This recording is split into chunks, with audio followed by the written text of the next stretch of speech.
Okay, so far we are done with present tense, simple past, and past continuous. Okay.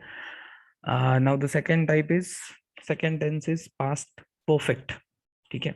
So past perfect बघण्याच्या आधी आपण present perfect बघू थोडंसं. Let's have a look at it. So present perfect बघण्याच्या आधी मी तुम्हाला already शिकवलं होतं परफेक्ट शिकवताना. परफेक्ट हा शब्द जसं मी तुम्हाला कंटिन्युअस शिकवलं होतं. कंटिन्युअस आता मी कुठल्याच टेन्स बद्दल बोलत नाही. I am not talking about any tense. I am just talking about perfect word. जसं मी फक्त कंटिन्युअस वर्ड बद्दल जेव्हा बोलत होतो, कंटिन्युअस म्हणजे इन प्रोग्रेस ऍक्शन. आपण म्हणतो ना यार हे मी कंटिन्युअसली करतोय, म्हणजे ती चालू ऍक्शन आहे, ती अजून संपलेली नाहीये. इन प्रोग्रेस, ज्याला इन प्रोग्रेस किंवा कंटिन्यू म्हणतात. तसं when I talk about perfect word, I am not talking about any tense. So perfect म्हणजे मी तुम्हाला ऑलरेडी सांगितलं होतं V3. दिस इज कंपल्सरी, किंवा इन शॉर्ट तुम्ही म्हणू शकता कम्प्लिटेड वर्ब. और वर्ब म्हणजेच कम्प्लिटेड क्रिया आपण ज्याला म्हणतो, म्हणजे कोणतीही ऍक्शन. जेव्हा मी परफेक्ट म्हणतो तेव्हा तुमच्या हे लक्षात आलं पाहिजे की कम्प्लिटेड वर्ब किंवा कम्प्लिटेड क्रिया. अजूनही I am not talking about any tense. मी कुठल्या टेन्स बद्दल बोलत नाही. मी तुम्हाला जस्ट परफेक्ट या शब्दाचा अर्थ सांगतोय. परफेक्ट म्हणजे कुठलंही कम्प्लिटेड, कुठली ऍक्शन जी पूर्ण झाली, ज्याला आपण पूर्ण होणे म्हणतो, पूर्ण झाली त्याला म्हणतात परफेक्ट. सिम्पल, खूप सिम्पल. परफेक्ट दोन गोष्टी तुमच्या डोक्यात आल्या पाहिजे. जसं कंटिन्युअसचं मी सांगितलं होतं, कंटिन्युअस असताना मेन वर्ब ING आणि कंटिन्युअस म्हणजे इन प्रोग्रेस ऍक्शन. आता मी तुम्हाला टेन्स शिकवताना शिकवलं होतं की ऍक्शनच्या स्टेट्स असतात, बरोबर. सुरू झाली, सुरू व्हायची, सुरू ऑलरेडी झाली, चालू आहे आणि संपली. सो तसंच तुम्हाला दोन गोष्टी लक्षात ठेवा, त्या वर्बचा कुठला फॉर्म असेल आणि त्या वर्बचं स्टेट काय असेल, म्हणजे त्या क्रियाची काय स्टेट असेल, स्थिती काय असेल त्याची.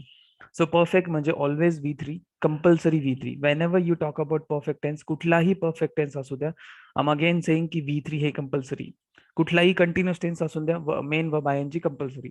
तसंच when I talk about perfect tense, it means completed verb और कम्प्लिटेड क्रिया. ठीक आहे. सो आता प्रेझेंट परफेक्ट जर if I am talking about present perfect tense, so इथं कम्प्लिटेड क्रियाच असणार, बट त्याचा नावशी रिलेशन असणार. मी तुम्हाला ऑलरेडी सांगितलं होतं. ठीक आहे. नावशी रिलेशन असणार, कारण ते कम्प्लीट ऑफकोर्स परफेक्ट आहे म्हणजे कम्प्लीट हे लक्षात ठेवायचं. परफेक्ट हा शब्द म्हणजे तुमची क्रिया कम्प्लिटेड असणार आहे. आणि हे तुम्हाला मराठी लॉजिक त्याचं सांगितलंय. कम्प्लिटेड क्रिया कशी दाखवायची, तर कुठल्याही क्रियाला हे शब्द लावायचे, याने क्रिया तुमची कम्प्लीट दिसते. म्हणजे जाणे असेल तर गेला, गेलो, अकॉर्डिंग टू युअर जेंडर. ठीक आहे. किंवा एकापेक्षा जास्त लोक असतील तर गेले म्हणतो आपण. याच्या म्हणजे ही ट्रिक यूज करून तुम्ही मराठीमध्ये कुठलीही क्रिया कम्प्लीट दाखवू शकता. सो हे ऑलवेज लक्षात ठेवायचं. परफेक्ट टेन्स म्हणजे कम्प्लिटेड क्रिया, इंग्लिशमध्ये V3 आणि मराठीमध्ये हे वालं काय की क्रियाच्या शेवटी हे शब्द लावायचे. आता since I am talking about present tense, म्हणून मी आहे हा शब्द लावला होता. बिकॉज आहे मी तुम्हाला सांगितलं, this is my way of teaching. आहे मराठीमध्ये हा हेल्पिंग वर्ब आहे, कारण आहे वरनं कोणतीच ऍक्शन दिसत नाही. पुणे ही एक सिटी आहे, no action at all. So आता मी प्रेझेंट टेन्स बद्दल बोलत होतो, म्हणून मी इथे आहे लावणार. आणि आहे का लागतो, कारण कम्प्लिटेड क्रिया आणि त्याचा जर मला नावशी संबंध दाखवायचा असेल, बिकॉज मी प्रेझेंट बद्दल बोलतो. सो एखाद्या कम्प्लिटेड क्रियाचं जर मला आत्ताच जर रिलेशन दाखवायचं असेल, नावशी काही रिलेशन दाखवायचं असेल, तर आहे या शब्दावरनं ते दिसते. म्हणजे तो गेला, सिम्पल पास्ट, हे मी तुम्हाला ऑलरेडी सांगितलं. तर क्रिया कम्प्लिटेड क्रिया असेल नुसती तर सिम्पल पास्ट, तो गेला सिम्पल पास्ट, आणि तो गेला आहे म्हणजे याचा अर्थ तो अजूनही गेलेलाच आहे. फॉर एक्झाम्पल, माझा फ्रेंड मार्केटला गेला आहे जेव्हा मी म्हणतो, इट मीन्स तो अजूनही मार्केटमध्येच आहे, तो अजून आलेला नाही. याला म्हणतात नावशी रिलेशन असणं. हे मी तुम्हाला प्रेझेंट परफेक्ट मध्ये ऑलरेडी सांगितलं होतं. ठीक आहे. सो हा झाला present perfect. Perfect V3, then completed क्रिया ही मराठीमध्ये, आणि प्लस प्रेझेंट आहे म्हणून आहे लावतो. ठीक आहे. Now let's talk about past perfect. Same, काहीच फरक नाही, सेम. तिथं सुद्धा कम्प्लिटेड क्रियाच असणार पास्ट परफेक्ट मध्ये सुद्धा, because I am talking about perfect. So perfect म्हणजे इथं सुद्धा क्रियापदाला तेच शब्द लागणार. गेला, खाल्लं, पिल्लं, जे काय असेल ते क्रियापदाच्या शेवटी, कारण त्यांनी आपण क्रिया कम्प्लीट दाखवतो. ठीक आहे. समजलं इथपर्यंत. सो परफेक्ट म्हणजे कम्प्लिटेड क्रिया. ठीक आहे. आता काय होईल, सी आता याचं मला पास्ट टेन्स करायचं. म्हणजे फॉर एक्झाम्पल मी तुम्हाला एकदा I show you the present tense again. हा, आता याचं मला of course I am talking about past perfect. So आता याचं पास्ट कसं होईल हे तुम्हाला सांगतो. सी आता याचं पास्ट करायचं म्हणजे मी तुम्हाला ऑलरेडी सांगितलं होतं, कुठलंही टेन्स आपण जेव्हा बदलतो तेव्हा आपल्याला वर्ब्स बदलावं लागतात, क्रियापद बदलावं लागतात, किंवा क्रियाच बदलावं, क्रियाच त्याचं स्वतःचं रूप बदलते. हे मी तुम्हाला ऑलरेडी सांगितलं होतं. मग आता आपल्याला याला बदलावं लागणार आहे. याला म्हणजे हे जे लिहिलंय मी, क्रिया प्लस ला लिहिले प्लस आहे. आता त्याच्यामध्ये दोन गोष्टी आहेत. हा मेन वर्ब आहे, हा हेल्पिंग वर्ब आहे. जसं मी तुम्हाला कंटिन्युअस शिकवलं होतं की मेन वर्ब आयएनजीला मी परत मागे घेऊन जाऊ शकत नाही, म्हणून मला इज आमरला मागे घेऊन त्याचं वॉज वेअर करावं लागलं. तसंच इथं पण आहे. इथं आता हा मेन वर्ब आहे, हा हेल्पिंग वर्ब आहे. तर ही ऑलरेडी कम्प्लिटेड क्रिया आहे, याला मी परत पास्ट मध्ये घेऊन जाऊ शकत नाही.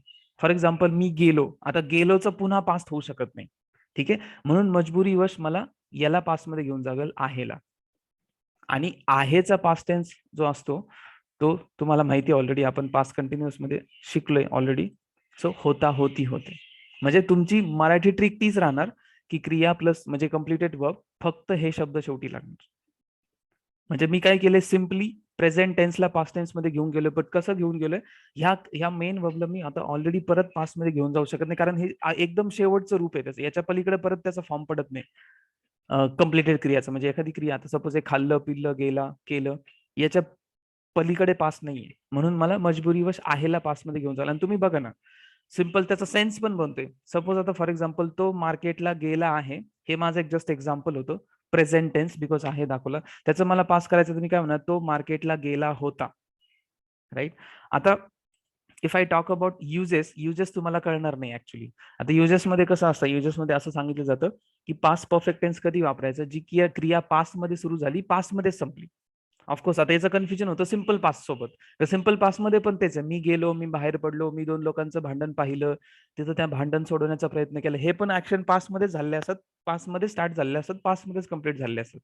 इथं सुद्धा तसंच आहे, पास्ट मध्येच ऍक्शन सुरू झाली असते, पास्ट मध्येच कम्प्लीट असते. इव्हन पास्ट कंटिन्युअसचं पण तसंच आहे की एखादी क्रिया पास्ट मध्ये सुरू झालेली असती आणि ती संपलेली पण तेव्हाच असते. पण सपोज मी काल जेवण करत होतो, ही क्रिया माझी काल सुरू झाली, काल संपली, पण आज त्याचा काही संबंध नाही, पण ती त्या मुवमेंटला कंटिन्यू होती.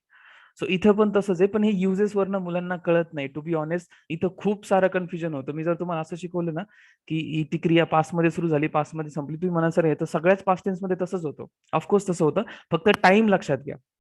मी मार्केटला गेलो होतो, सी आता याच्यावरनं 3 टेन्स पडतात ऍक्च्युली. मी तुम्हाला ऑलरेडी सांगितलं होतं, गेलो आहे जर मी लावला तर तो असतो प्रेझेंट परफेक्ट. तो प्रेझेंट परफेक्ट होतो कारण तो प्रेझेंट टेन्स दाखवतो. पण अगेन तिथं सुद्धा क्रिया कम्प्लिटेडच आहे, कारण परफेक्ट टेन्स आहे. मी मार्केटला गेलो आहे किंवा मी तुम्हाला हा टॉपिक शिकवलेला आहे, म्हणजे माझं ऑलरेडी शिकून झालंय, त्याचं नावशी काहीतरी रिलेशन आहे. म्हणजे मी जे शिकवले ते तुमच्या अजूनही डोक्यात असलं पाहिजे किंवा त्याचा इफेक्ट अजूनही असतो. हा झाला एक टेन्स. दुसरा टेन्स म्हणजे कधी क्रिया कंप्लीट दाखवल्यावर. दुसरा टेन्स मी मार्केटला गेलो, हा झाला माझा सिम्पल पास्ट टेन्स. हे मी तुम्हाला ऑलरेडी शिकवलं होतं, सिम्पल पास्ट टेन्स. आणि इथं सुद्धा मी क्रिया कंप्लिटेड दाखवतो. ठीक आहे. सो मी मार्केटला गेलो आहे, प्रेझेंट परफेक्ट. मी मार्केटला गेलो, सिम्पल पास्ट. ठीक आहे. आणि आता मला प्रेझेंट परफेक्टचं पास्ट परफेक्ट करायचंय, म्हणजे मी मार्केटला गेलो होतो. ह्या शब्दावरनं तुम्हाला थोडा सेन्स लागेल. इथं सुद्धा हा पास्ट परफेक्ट. इथं सुद्धा ही क्रिया सुद्धा पास्ट मध्ये सुरू झालेली असते, पास्ट मध्ये संपली असते. बट थोडं लॉजिक तुम्हाला कळलं असं, मी मार्केटला गेलो होतो. राईट. हे असं आपण बऱ्यापैकी बोलतो बऱ्याच वेळा. आपण शक्यतो सिम्पल पास्ट मध्ये बोलत नाही. बऱ्याचशा गोष्टी अशा आपण असंच बोलतो, अरे मी तिकडे गेलो होतो, बँकेत गेलो होतो, नंतर मग मी हे केलं. ऍक्च्युली मी तुम्हाला सांगितलं होतं की सिरीज ऑफ ऍक्शन जर असेल तर शक्यतो सिम्पल पास्ट टेन्स यूज करा. की मी बँकेत गेलो, नंतर मी फॉर्म भरला, नंतर मी फॉर्म सबमिट केला, मी हे केलं, मी ते केलं. बट बऱ्याच वेळा आपण असं पण बोलतो, अरे मी बँकेत गेलो होतो, त्यानंतर मग मी असं केलं होतं, मग त्यानंतर मी मॅनेजरशी बोललो होतो. तुम्ही मॅनेजरशी बोललो पण म्हणू शकता. आता इथं थोडंसं सी, आता याचं काही फिक्स रूल नाहीये, बट आयडियली मी तरी असं करतो, सिरीज ऑफ ऍक्शन असेल तर सिम्पल पास्ट वापरतो, आणि जर होतो लावायचा असेल म्हणजे तो प्रेझेंट परफेक्ट झाला. टू बी ऑनेस्ट मी तरी असं शिकवतो आणि असंच लक्षात ठेवतो. कारण ग्रामरमध्ये तुम्ही जर गेले नेटवरती वगैरे, तर याचे बरेच रूल म्हणण्यापेक्षा ते कळणार नाही तुम्हाला युसेस. म्हणून simply go with Marathi trick. आणि ह्या मराठी ट्रिकसाठी तुम्हाला थोडीशी बऱ्यापैकी प्रॅक्टिस करावी लागेल. याचे तुम्हाला बरेचसे सेंटेन्सेस बनवावे लागतील, सो दॅट मग तुम्हाला ती क्लिअर आयडिया येईल. ठीक आहे. कळलं पास्ट परफेक्ट कसं होईल, हे मराठी सांगितलं मी जस्ट. ठीक आहे. पास्ट परफेक्ट सिम्पल मी तुम्हाला सांगितलं, एक टेन्स एकदम क्लिअर करा, प्रेझेंट टेन्स एकदम पूर्ण चारीचे चारी जे टाईप आपण शिकलोय ते एकदम प्रॉपर परफेक्ट करा विथ ट्रिक. मग तुम्हाला पास्ट टेन्स सोपं जाईल, कारण फक्त तुम्हाला आहेच होता करायचं. कंटिन्युअस टेन्स मध्ये पण तेच आहे, मी शिकवत आहे, प्रेझेंट कंटिन्युअस, मी शिकवत होतो. आहेच्या सगळ्या गोष्टी होतो मध्ये जातात, कारण होतो हा पास्ट टेन्स दाखवतो. तो जसा आहे माझा मराठीतला हेल्पिंग वर्ब आहे, तसा हा सुद्धा हेल्पिंग वर्ब आहे. आणि मी तुम्हाला सांगितलं की याला आपल्याला परत मागे घेऊन जाता येत नाही. म्हणजे आता सपोज मी तुम्हाला सांगितलं ना की प्रेझेंट परफेक्ट हा जो टेन्स आहे, आता याला मला पास्ट मध्ये न्यायचं म्हणलं काहीतरी चेंज करावं लागेल, काहीतरी म्हणजे तो वर्ब असतो, हे मी तुम्हाला सांगितलंय. तर मराठी किंवा इंग्लिशमध्ये सुद्धा मी दोन टाईप पाडलेत of course, helping verb, main verb. So इथं सुद्धा मराठीमध्ये हा मेन वर्ब ऑलरेडी शेवटचा फॉर्म आहे त्याचा, की गेलो खाल्लं, याच्यावरती फॉर्म नसतो. म्हणून मला मजबुरीवश आहेला पास्ट मध्ये घेऊन जावं लागेल. आहेच सिम्पली होतो केलं तर तुम्ही थोडंसं सेन्स लावा. मी बाजारात गेलो होतो, मी तुला हे ऑलरेडी सांगितलं होतं, ऑफकोर्स पास्ट टेन्स. थोडंसं तुम्हाला सेन्स येत असेल किंवा नसेल येत तर थोड्याशा ट्रिक्स म्हणजे याच्यावरती अजून जेवढे जास्त एक्झाम्पल्स बनवता येईल तेवढे ट्राय करा. ठीक आहे, पास्ट परफेक्ट मराठी ट्रिक मी तुम्हाला सांगितली. Let's come to the structure. Present परफेक्टचं स्ट्रक्चर सगळ्याला माहिती आहे. Subject plus have has plus main verb third form, हे कंपल्सरी मी तुम्हाला सांगितलं. Whenever I am talking about perfect tense, perfect means V3. Doesn't matter की तुमचा टेन्स कोणता आहे. मी आता टेन्स बद्दल सांगत नाही, मी फक्त परफेक्ट या शब्दाबद्दल बोलते. परफेक्ट म्हणजे V3, मराठीमध्ये कम्प्लिटेड क्रिया. हे दोन हे गोष्टी लक्षात ठेवायच्या. परफेक्ट म्हणजे इंग्लिश मधलं V3, V3 म्हणजे वर्बचा थर्ड फॉर्म, आणि मराठीमध्ये कम्प्लिटेड क्रिया. आणि मग तो जर प्रेझेंट परफेक्ट असेल तर आहे लावायचं, पास्ट परफेक्ट असेल तर होतो लावायचं. मी गेलो आहे, मी गेलो होतो. आता हे बघा, मी गेलो होतो याचा नावशी काही संबंधच येत नाही. आता सपोज मी काय म्हणणार, अरे मी काल मार्केटमध्ये गेलो होतो, म्हणजे याचा अर्थ त्याचा इफेक्ट अजून नाहीये, काहीही संबंध नाही. कारण आहे आणि आहे शब्द लावला तर त्याचा इफेक्ट अजून दिसतो. म्हणजे मी मार्केटला गेलो आहे याचा अर्थ मी अजूनही मार्केटमध्येच आहे, आणि मी मार्केटला गेलो होतो. मग तो काल असेल, परवा असेल. सी पास्ट टेन्स म्हणजे फक्त कालचाच असतो असं नाही, मी तुम्हाला ऑलरेडी सांगितलं होतं. अरे मी 10 वर्षापूर्वी वाघोलीला व्हिजिट केलं होतं, राईट. त्याचं नावशी काहीही रिलेशन नाहीये. So that's why it is past perfect tense. ठीक आहे. So let's come to the structure. So perfect means V3, हे तुम्हाला मी सांगितलं ऑलरेडी, आणि मराठीमध्ये कम्प्लिटेड क्रिया. V3 म्हणजे वर्बचा थर्ड फॉर्म. सो आता याला मला पास्ट मध्ये घेऊन जायचं. ऑफकोर्स त्याने खूप लॉजिक लावून ग्रामर बनवल्या, कारण ग्रामर नुसतं रूल्स नाही बनत, लॉजिक पण लागतं. ठीक आहे. आता जसं मी तुम्हाला मराठीत सांगितलं होतं की हे जे मेन वर्ब्स आहेत याला मी पास्ट मध्ये घेऊन जाऊ शकत. आणि मी तुम्हाला आत्ताच सांगितलं की आपण जेव्हा पास्ट टेन्स कुठलाही टेन्स बदलतो, म्हणजे एक सेंटेन्स दुसऱ्या टेन्स मधून घेऊन जातो, तेव्हा आपण वर्ब बदलतो. पण प्रत्येक वेळेस मेन वर्ब बदलतो असं नाही, आपण हेल्पिंग वर्ब सुद्धा बदलतो. आपण फक्त सिंपल प्रेझेंट टेन्स मध्ये मेन वर्ब बदललेत, म्हणजे सिंपल प्रेझेंटचं सिंपल पास करताना V1चं V2 केले, राईट. फर्स्ट फॉर्मचं सेकंड फॉर्म केले. बाकी सगळीकडे आपण हेल्पिंग वर्ब्स बदललेत. कंटिन्युअस टेन्स मध्ये पण बघा, इज एमरचं आपण वॉज वेअर केले, राईट. त्याच्यानंतर पार्ट 2 मध्ये पण इज एमरचं अगेन वॉज वेअर केले. पार्ट 3 मध्ये पण हॅव हॅजचं हॅड केले. म्हणजे आपण मोस्टली हेल्पिंग वर्बच बदललेत, मेन वर्ब शक्यतो कमी बदलतात. ठीक आहे. सो इथं पण तसंच आहे. Let's talk about the structure. Subject have has main वर्बचा थर्ड फॉर्म, हे माझं प्रेझेंट परफेक्ट स्ट्रक्चर आहे, राईट. आता मला याला पास्ट मध्ये घेऊन जायचं, म्हणजे I have come to my home, हे स्ट्रक्चर जे आहे याला मला पास्ट मध्ये घेऊन जायचं. सो मी तुम्हाला ऑलरेडी सांगितलं होतं की वर्बचा तिसरा फॉर्म आहे, त्याच्या पलीकडे परत फॉर्म नाहीये मेन वर्बचा. जसं मराठीमध्ये मी हेल्पिंग वर्बला बदललंय, तसं इथं सुद्धा मला मजबुरीवर हेल्पिंग वर्बलाच बदलावं लागेल, म्हणजे मागे घेऊन जावं लागेल पास्ट मध्ये, राईट. हा V3 आहे, याच्या याच्या पलीकडे परत फॉर्म नाहीये. समजते सगळ्यांना. कुठलाही मेन वर्ब घ्या, मेन वर्बचे 3च फॉर्म येतं. म्हणजे जर पास्ट मध्ये घेऊन गेलो, खूप जास्त पास्ट मध्ये नेलं तर 3च आहे, तिसऱ्या फॉर्मच्या वरती फॉर्म नाहीये. सो म्हणून मला मजबुरीवश याला पास्ट मध्ये घेऊन जावं लागेल. आणि मी तुम्हाला ऑलरेडी सांगितलं इथं डिसिजन मेकिंग आहे, 2 सेंटेन्स आहेत, सॉरी 2 वर्ड्स आहेत. तर त्याचं सिम्पली मला त्याचं हॅड करावं लागेल, हॅव हॅज. कारण मी तुम्हाला बेसिक इंग्लिश मध्ये शिकवलं होतं, हेल्पिंग वर्बचे 2 फॉर्म याच्यासाठीच पडतात, कारण हेल्पिंग वर्ब आपल्याला अशा वेळी, आता तुम्हाला कळलं असेल हेल्पिंग वर्ब कसं आणि कुठे कामी येते.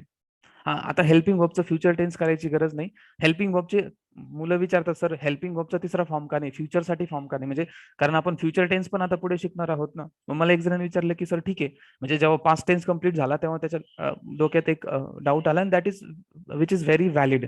म्हणजे मला पण आलं होतं की जेव्हा पास्ट टेन्स कम्प्लीट झाले, तो म्हटलं सर तुम्ही हेल्पिंग वर्बचे, म्हणजे इंग्लिशवाल्यांनी हेल्पिंग वर्बचे 2च फॉर्म ठेवलेत, फ्युचरमध्ये काय करायचं मग आपण. तर फ्युचरमध्ये तुम्हाला मी हे शिकवलं होतं की हे प्रायमरी हेल्पिंग वर्ब्स आहेत, राईट. फ्युचरमध्ये आपल्याकडे सेकंडरी हेल्पिंग वर्ब्स असतात, विल आणि शाल, ते आपण युज करतो. म्हणून ते इथं मी मेन्शन नाही केले, and that's a valid point of course. So मी तुम्हाला सांगितलं हॅव हॅजचं काय होतं, हॅड होतं. ठीक आहे. सो कारण हेल्पिंग वर्बचे 2 फॉर्म आहेत. सो हेल्पिंग वर्ब आता तुम्हाला कळलं असेल की कुठे कामी येते. सो मला काय करावं होतं, हॅव हॅजचं सिम्पली हॅड करायचं आहे. आणि पास्ट टेन्स मध्ये मी ऑलरेडी सांगितलं होतं की डिसिजन मेकिंगचं टेन्शन नाही, पास्ट टेन्स मध्ये तुम्हाला डबल डबल वर्ड्स नाही आहेत. जसं इथं पण होते बघा, कुठं सिम्पल प्रेझेंट टेन्स मध्ये येस येस लावायचं, किंवा डू डज होतं, राईट. डू आणि डज लावायचं, इथं नाहीये. इथं बघा तुम्ही, फक्त प्रेझेंट मध्येच 2 फॉर्म आहेत. सिम्पल पास्ट मध्ये आहे एक वॉज वेअरचं, बट बाकी हॅव हॅज आणि डू डजचं फक्त दीड आहे.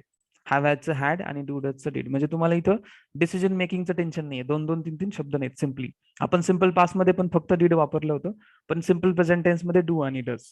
तसंच प्रेझेंट परफेक्ट मध्ये जर आपण हॅव हॅज वापरतो, तर मला पास्ट मध्ये त्याचं फक्त हॅड करायचं. That's it. मला आता थर्ड पर्सन सिंग्युलर वगैरे बघायची गरज नाही सब्जेक्टकडे. So subject plus had plus main वर्बचा थर्ड फॉर्म. इतकं सिम्पल आहे. जर तुम्हाला प्रेझेंट परफेक्ट प्रॉपर कळलं असेल तर पास्ट परफेक्ट खूप इझी आहे. फक्त तुम्हाला होतोचं आहेचं होतो करायचं. That's it. हॅव हॅजचं हॅड करायचं. That's it. खूप simple, pretty straightforward. The structure will be subject plus had, या subject plus had plus main वर्बचा. आणि कंपल्सरी मेन वर्बचा थर्ड फॉर्म का आहे? Because perfect. मी तुम्हाला खूप डीप आणि खूप लॉजिकली शिकवले. So whenever I am talking about perfect tense, compulsory V3 इथं आलंच पाहिजे. जेव्हा जेव्हा तुम्हाला मी म्हटलं ना की स्ट्रक्चर तोडायचंच नाही, जेव्हा जेव्हा तुमच्या डोक्यात असं, आता सपोज तुम्ही मराठीमध्ये सेंटेन्स बोलले, तुम्हाला कळलं की हे परफेक्ट टेन्स आहे, मग इकडे पाहायचंच नाही की तो पास्ट आहे की प्रेझेंट आहे. आधी पहिलं सरळ सरळ डोळे झाकून you have to use V3. हा, मग then you can take a decision की हा प्रेझेंट आहे की पास्ट आहे. प्रेझेंट असेल तर हॅव हॅज, पास्ट असेल तर had. But this is compulsory V3. जसं मी तुम्हाला कंटिन्युअसली सांगितलं होतं की मेन वर्ब ING, तसं हे V3. खूप सोपं आणि सिम्पल. ह्या बेसिक गोष्टी लक्षात ठेवा. तुम्हाला स्ट्रक्चर पाठ करायची गरजच नाही. कुठलं मी कुठलं स्ट्रक्चर पाठ करतो? तुम्ही सेंटेन्स वरनं स्ट्रक्चर बनवू शकता. म्हणजे सपोज यार सिम्पल पास्ट पास्ट पास्ट परफेक्टचं स्ट्रक्चर काय? I had gone. So subject plus had plus gone म्हणजे V3. Simple. So I had come to my house. मी घरी आलो होतो. कंप्लीटेड क्रिया प्लस दीज ऑल वर्ड्स. ठीक आहे. We had bought a house. आम्ही हाऊस विकत किंवा घर विकत घेतलेलं होतं. आहे नाही, होतं. असं होतं ना बऱ्याच वेळ की आम्ही विकत घेतलं होतं पण आता ते विकले. सो त्याचा आता नावशी काही संबंध नाहीये. तुम्हाला जर टाइमलाईन कळत नसेल, यूज कळत नसेल, टाइमलाईन म्हणजे हे सेंटेन्स कसं म्हणजे कुठं जाते किंवा त्याचं एक्झॅक्टली काय टाइमलाईन कळत नसेल तर simply go with my Marathi trick. You had, sorry that's mistake. You had gone mad म्हणजे तुला थोडक्यात तुला वेड लागलं होतं किंवा तू थोडक्यात मॅड झाला होता. Something like that. You have, again sorry, you had done that. You have done दॅटचं तू केलेलं आहे. Because present tense. You had done that, तू केलेलं होतं. ही हॅड इटन दॅट, त्याने खाल्लेलं होतं. Again if you see, Marathi trick plus this. थोडंसं सेन्स येत असेल. शी हॅड डन इट, तिने ते कम्प्लीट केलं होतं किंवा तिने ते पूर्ण केलं होतं. Something like that. It had work, जो काही तो मशीन असेल ते त्याने काम केलं होतं. दे हॅड गॉन आउट, ते बाहेर गेलेले होते. कंप्लीटेड क्रिया plus these words. Simple, pretty straightforward. Datta had completed his homework. दत्ताने होमवर्क कम्प्लीट केला होता. इथं जर मी हॅव लावलं, सॉरी हॅज लावलं तर कम्प्लिटेड केलेला आहे, ज्याचा नावशी संबंध, म्हणजे तो होमवर्क अजूनही कम्प्लीट आहे. बट यांचा शक्यतो नावशी संबंध नसतो. जर तुम्हाला तसं नसेल कळत तर simply go with Marathi trick. मी पण बऱ्याच वेळा शक्यतो 80% मराठी ट्रिक्स यूज करतो, कारण इतकं डीप जाऊन मग ते खूप विचार करावा लागतो. आता शक्यतो याचा काही नावशी संबंध नसतो. मग ते तुम्हाला विचार करावा लागतो, यार कोणते शब्द नावशी, म्हणजे कोणते असे सेंटेन्स ज्यांचा नावशी संबंध नाहीये आहे, सगळं कन्फ्युजन होतं. So better go with my Marathi trick. That's simple. आणि तुम्हाला असं काही, आणि लँग्वेज मध्ये मी तुम्हाला सांगितलं असं काही इतकं एकदम फोकस्ड रूल अशी काही गरज नाही तुम्हाला. जर तुम्हाला सपोज एक्झॅक्टली, कारण बरेच लोकांचं कन्फ्युजन असतं, मला बरेच लोक विचारतात की यार हे मला समजत नाही की याचा नावशी संबंध आहे नाही आहे. इतकं लॉजिकली विचार करायची गरज नाही, आपण मराठीमध्ये सुद्धा करत नाही. So simply go with the Marathi trick. Pooja had eaten her breakfast. So पूजाने ब्रेकफास्ट केलेला होता किंवा खाल्लेला होता. An animal had gone missing. Animal हरवलेला होता, म्हणजे तो आता ऑफकोर्स सापडलाय. राईट. सो त्याचा नावशी संबंध नाहीये काहीच. अजूनही मिसिंग असतात तर I have to say an animal has gone missing, म्हणजे तो मिसिंग आहे किंवा हरवलेला आहे. ठीक आहे. So this is my positive का structure. I hope everything is clear. Let's talk about negative. Again same logic, same Ramayana always. ठीक आहे. निगेटिव्ह सेंटेन्स मध्ये कंपल्सरी हेल्पिंग वर्ब तुम्हाला वापरणं कंपल्सरी आहे. आपल्याकडे ऑलरेडी हॅड हा helping verb, we already have this verb. ठीक आहे. So we don't have to borrow anything from anyone. So simply, since हे निगेटिव्ह सेंटेन्स आहे, फक्त नॉट ऍड करायचं. Subject plus had plus not. I had come, I had not come. आणि आहेच नव्हतं होतं सिम्पली. म्हणजे मी घरी आलो होतो मी घरी आलो नव्हतो. I had not come to my home. इथं तुम्हाला थोडीशी हा टेन्स आणि त्याच्या पुढचा टेन्स थोडासा जास्त तुम्हाला जोर द्यावा लागेल, कारण फर्स्ट टाइम पटकन गोष्टी लक्षात येत नाही. ज्यांची ग्रास्पिंग पॉवर चांगली, वेल अँड गुड, बट ज्यांची नाहीये त्यांना थोडंसं याच्यावर वर्कआउट करावं लागेल. ठीक आहे, बिकॉज पॉझिटिव्ह तर समजतं, नाही तर मग सिम्पली एक काम करा, पॉझिटिव्ह इतकं चांगलं समजून घ्या, positive sentence I am talking about this, मग निगेटिव्ह थोडंसं हळूहळू कळायला लागेल पटकन. So simply you have to add not, that's it. फक्त नॉट ऍड केलंय, बाकी everything is same. We had not bought a house. It should not be brought. I'm sorry for that. It should be bought. Bought म्हणजे विकत घेणे, brought म्हणजे आणणे. आपण घर आणत नाही, आपण घर विकत घेतो. ठीक आहे, sorry for that. So we had not bought a house म्हणजे आम्ही घर विकत घेतलेलं नव्हतं. घर विकत घेतलेलं होतं, नव्हतं. ठीक आहे, एका शब्दाचा फरक आहे, दॅट्स इट. आणि हे सगळे हेल्पिंग वर्ब्स येतात, don't get confuse. He had not eaten that, त्याने ते खाल्लेलं होतं पॉझिटिव्ह, त्याने ते खाल्लेलं नव्हतं negative. She had not done that, तिने ते केलेलं नव्हतं. केलेलं प्लस नव्हतं म्हणजे कम्प्लिटेड क्रिया प्लस नव्हतं. It had not worked yet, I can't say yet. त्याने ते काम केलेलं नव्हतं. यट म्हणजे यट हा नावशी रिलेशन दाखवतो, म्हणजे I have not done that yet म्हणजे ते अजूनही मी केलेलं नाही. So don't use yet. ते हॅड नॉट गॉन आउट, ते बाहेर गेलेले नव्हते. आता मे बी काल खूप पाऊस चालू होता त्यामुळे ते बाहेर गेले नव्हते. सिंपल. कंप्लीटेड क्रिया प्लस होता होती होते, past tense. Let's come to the question structure. Simply same logic, same Ramayan, subject and helping verb को स्वॅप करो, दॅट्स इट. म्हणून म्हटलं तुम्हाला, एकदा पहिलं पॉझिटिव्हचं स्ट्रक्चर एकदा नीट लक्षात राहिलं की बाकी पुढचे स्ट्रक्चर खूप सोपं आहे लक्षात ठेवणं. So again helping verb first येईल, सब्जेक्ट नंतर येईल, मेन वर्बचा थर्ड फॉर्म. ऑफकोर्स हे तर ऑफकोर्स तेच राहणार, परफेक्ट टेन्स आहे. ठीक आहे. हा, आता त्याचं मराठी लॉजिक तुम्हाला सांगितलं की याचा जो बेस म्हणजे याचं जे पॉझिटिव्ह सेंटेन्स म्हणजे मी घरी आलो होतो, त्याच्या शेवटी फक्त का लावायचा. का हे मी तुम्हाला खूप वेळा शिकवले आणि खूप आता सोपं झालंय. का हा तुमचा येस नो क्वेश्चन फॉर्म करतो.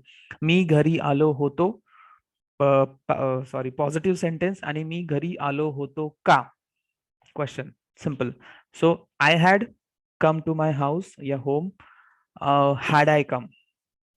सिंपल, कारण मी काय केलं, सब्जेक्टला आणि हेल्पिंग वर्बला सॉल्व केलं. म्हणजे मी घरी आलो होतो का. Had we bought a house म्हणजे आम्ही घर विकत घेतलं होतं का. आपण विचारतो असे प्रश्न सुद्धा खूप विचारतो. अरे तू काल लेक्चर अटेंड केलं होतं का. सिंपल पास मध्ये पण तुम्ही म्हणू शकता, तू काल लेक्चर अटेंड केलं का. Did you attend the lecture. Simple past. हे तुम्हाला हे स्विचिंग पटकन कळलं पाहिजे. स्विचिंग म्हणजे तुम्हाला काय करायचंय, फक्त कोणत्या टेन्स मध्ये कोणते हेल्पिंग वर्ब आहेत हे नीट लक्षात ठेवा. आता मी कसं एकदम क्विक स्विच केलं. मी काय म्हटलं की हे सेंटेन्स मी दोन प्रकारे म्हणू शकतो, की तू काल लेक्चर अटेंड केलं का. सो केलं सिंपल पास्ट, बिकॉज केल्याच्या नंतर फुल स्टॉप दिला कारण कम्प्लिटेड क्रिया, आणि ऑफकोर्स क्वेश्चन आहे. सो केलं का, डिड यू. हे पटकन तुम्हाला स्विच झालं पाहिजे. म्हणजे तुम्हाला फक्त एवढं लक्षात ठेवायचे की 11 जे हेल्पिंग वर्ब्स येतं त्याच्यापैकी कोणते हेल्पिंग वर्ब कोणत्या टेन्समध्ये आपण लक्षात ठेवतो. कारण हे लॉजिक तर कळलं. मी येस नो क्वेश्चन विचारतोय म्हणजे माझं सेंटेन्सची सुरुवात कशाने झाली पाहिजे, हेल्पिंग वर्बने. हे मी तुम्हाला ऑलरेडी सांगितले. सो माझी इतकी प्रॅक्टिस इतकं लक्षात राहिले की मला तर ह्या दोन गोष्टी लक्षात राहिल्यात. माझ्या पहिली गोष्ट काय लक्षात राहिली की अरे हा येस नो क्वेश्चन आहे. दुसरं मी तुम्हाला ऑलरेडी सांगितलं, येस नो क्वेश्चन हा हेल्पिंग वर्बने सुरू झाला पाहिजे. आणि त्यानंतर मला माहिती हा सिंपल पास्ट आहे. सिंपल पास्ट मध्ये कोणता हेल्पिंग वर्ब होता, डिड यू. आणि डिड यूच्या पुढे did you attend, because main वर्बचा बेस फॉर्म. म्हणजे तू काल लेक्चर अटेंड केलं का, आणि तू काल लेक्चर अटेंड केलं होतं का. होतं past perfect. So had you आणि अगेन अटेंडेड.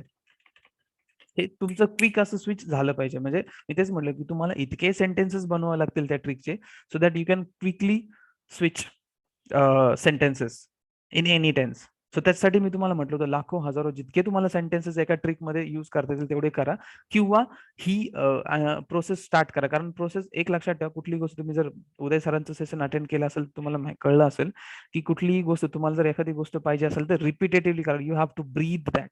एखादी गोष्ट तुम्हाला रिपिटेटिव्ह करावं लागणार आहे. अशी 1 अन् 2 दिवसात लगेच होत नसते. सो ती प्रोसेस सुरू करा हळूहळू. मी तुम्हाला ऑलरेडी सांगितलं की जे तुम्हाला जर सेंटेन्सेस आठवत नसतील तर दुसरे लोक जे बोलतात ना त्यांचे सेंटेन्स कॅटेगराईज करा अकॉर्डिंग टू मराठी ट्रिक. कारण ते तुमच्याशी मराठी बोलताय, माझ्या मराठी ट्रिक अप्लाय करा आणि त्याच्यानुसार ते सेंटेन्सेस कॅटेगराईज करा की ती कुठे बसतात, कोणत्या टेन्समध्ये बसतात. ही तुम्हाला प्रॅक्टिस खूप करावी लागणार आहे. Practice makes a man perfect. असं 1 अन् 2 दिवसात होत नसतं. लँग्वेज 1 अन् 2 दिवसाचं काही घास नाहीये. ठीक आहे, इतकी सोपी नाहीये तुम्हाला वाटते तेवढी.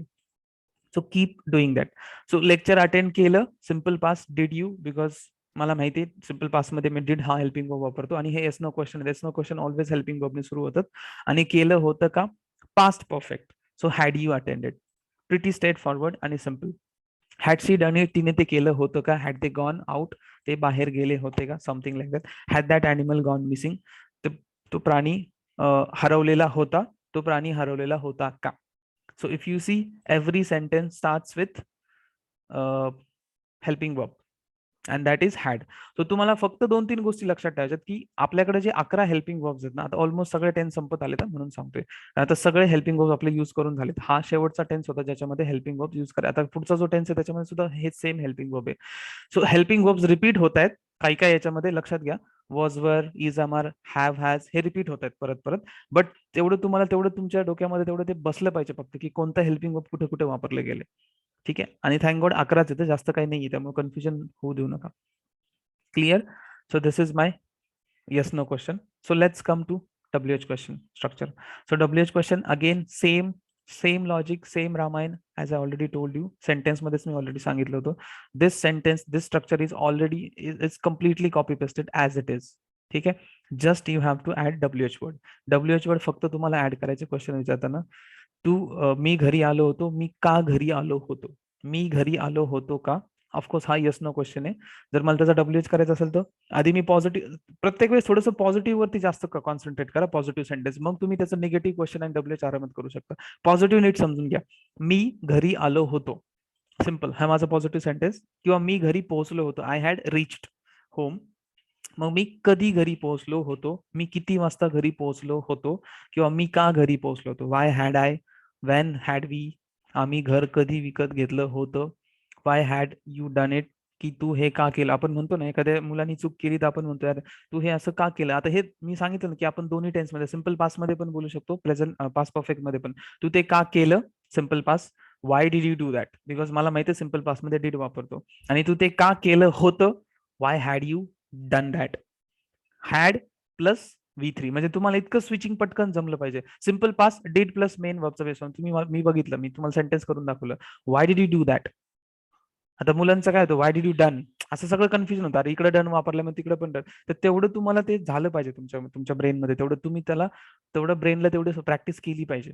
आणि ती प्रॅक्टिस केली की ते ऑटोमॅटिक होतं. तुम्हाला मी माझा स्वतःचा एक्सपिरियन्स सांगतो की जर तुम्ही खरंच मनापासून ती प्रॅक्टिस खूप दिवस केली ना, तुम्हाला स्ट्रक्चर ऑटोमॅटिक, म्हणजे ते ऑटोमॅटिक येईल. तुम्हाला बघायची पण गरज नाही स्ट्रक्चरकडे. जसं आता माझं होतं की फॉर एक्झाम्पल तिने ते कधी खाल्लं होतं, Wien did she eat that. आता इथं काय झालं, स्विचिंग माझं पटकन, मला कुठलीच गोष्टीची म्हणजे कन्फ्युजन नाही झालं किंवा मला पॉज पण नाही घ्यावा लागला. Wien did she eat that, कारण मला माहिती आहे सिम्पल पास्ट बद्दल बोलतो. तिने ते कधी खाल्लं, simple past, when did she eat. आणि तेच जर मला पास्ट परफेक्ट म्हणायचं असेल तर when had she eaten that. So switching तुम्हाला जमलं पाहिजे. हॅड ऑफकोर्स पास्ट परफेक्ट आहे, हॅड आणि थर्ड फॉर्म. सो ह्या मेजर गोष्टी मी तुम्हाला सांगितल्या, त्या फक्त लक्षात ठेवा. बेसिक तुम्हाला स्ट्रक्चरची गरज नाही पाठ करायची. म्हणजे major in the sense what I am talking about is that if you are talking about perfect, so perfect आहे म्हणजे V3 तुमचा कंपल्सरी असलाच पाहिजे. आणि मग त्यातल्या त्यात had, because me past perfect बद्दल बोलतोय. So had that animal gone missing, I am sorry, when had it gone missing म्हणजे ते कधी हरवलं होतं. हरवलं प्लस होतं म्हणजे तुम्हाला you have to just remember positive sentence, positive structure किंवा पॉझिटिव्ह सेंटेन्स फक्त लक्षात ठेवायचं. याचा थोडंसं तुम्हाला प्रॅक्टिस करावं लागेल. देन मग नंतर निगेटिव्ह क्वेश्चन आणि WH खूप आरामात आणि इझी होऊन जाईल. ठीक आहे, क्लिअर. सो ठीक आहे, I am gonna repeat it again. Past perfect same present perfect सारखं आहे, काहीच फरक नाहीये. फक्त सी परफेक्ट टेन्स V3 आहे आणि हा सिन्स प्रेझेंट असल्यामुळं क्रिया कंप्लीटेड क्रिया प्लस क्रियापद प्लस आहे हा शब्द आपण लावलाय, कारण हा प्रेझेंट परफेक्ट आहे. आणि V3 म्हणजेच हे कंप्लीटेड क्रियापद. सेकंड फॉर्म सुद्धा कंप्लीटेडच असतो जो आपण पास्ट टेन्स मध्ये युज करतो. जाणे, गेला, गेला. ठीक आहे, किंवा गेलेला असं तुम्ही करू शकता. सो प्रेझेंट परफेक्ट कंप्लीटेड क्रिया प्लस आहे, हा प्रेझेंट परफेक्ट दाखवतो. आता मला त्याचं पास्ट परफेक्ट करायचं तर सिम्पली ह्या गोष्टीला मी परत मागे घेऊन जाऊ शकत नाही ह्या क्रियेला, कारण हे त्याचं शेवटचं रूप आहे. मला मजबुरीवश मला आहेला मागे घेऊन जावं लागेल. ऑफकोर्स जेव्हा मी आहेला मागे घेऊन जातो तेव्हा तो ऑटोमॅटिक पास्ट टेन्स दाखवतो. मी खाल्लेलं होतं, मी खाल्लेलं आहे, मी खाल्लेलं होतं. Structure same. स्ट्रक्चरचं मी तुम्हाला ऑलरेडी सांगितले की हा V3 आहे, हा ऑलरेडी पास्ट टेन्स आहे म्हणजे लास्ट फॉर्म आहे. पास्ट टेन्स म्हणण्यापेक्षा आय वुड से हा लास्ट फॉर्म आहे वर्बचा, याला मी परत मागे घेऊन जाऊ शकते, कारण आता आपल्याला पास्ट टेन्स करायचा ना, प्रेझेंट टेन्सचा, प्रेझेंट परफेक्टचा आता आपल्याला पास करायचा आहे. सो त्याच्यामुळे मी ऑलरेडी याला मागे परत घेऊन जाऊ शकत नाही, मला मजबुरीवश हेल्पिंग वर्बला मागे घेऊन जावं लागेल, which is had. So subject plus had plus main verb V3 हे ऑफकोर्स कंपल्सरी असणार, because I am talking about perfect tense. So whenever you talk about perfect tense, simply just blindly say की V3 येणार म्हणजे येणार completely. This is my positive. Negative again, helping verb already माझ्याकडे आहे had, so I don't have to borrow anything, simply मी not attach केला, that's it. Question, same logic, same thing, यांना swap करायचं हेल्पिंग वर्ब आणि सब्जेक्टला. This is my yes no question. Marathi trick same आहे, फक्त का लावायचं, पॉझिटिव्ह सेंटेन्स घ्यायचं कुठलंही, त्याच्या शेवटी का लावायचा. मी घरी पोहोचलो होतो, त्याच्या शेवटी का लावा, मी घरी पोहोचलो होतो का, दॅट्स इट. हा झाला माझा yes no question. And WH question simply हे सगळं as it is copy pasted आहे, त्याच्या शेवटी मी फक्त WH वर्ड एक्स्ट्रा ऍड केला, that's it. Pretty straightforward and pretty simple. Clear.